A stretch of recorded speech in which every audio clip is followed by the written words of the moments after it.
Интересная тема, прикинь, типа қазақтар мұсылманбыз дейміз ғой.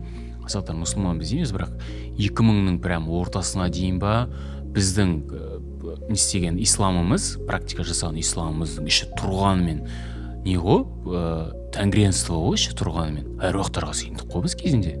Вот емшіге бардық дегенде, конечно, ё-моё, емші деген шалқарда миллион болды, короче, не то что миллион, 3-4 бар авторитетный. Шықпайтын еді ғой халық солардан. Солдат па? Солдат. Ол кезде андай типа как психологи, короче, они коучтар, короче, әулиелер.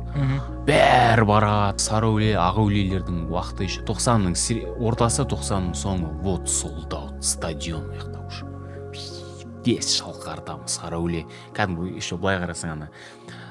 Они фрик шықты ғой, түркістанский ма? Бірдеңенің жүрген ше. Вот этот сары ақ әулиелер тоже были вот такие со своими нарядами. Деп бір заттар істейді, халықтың бәрі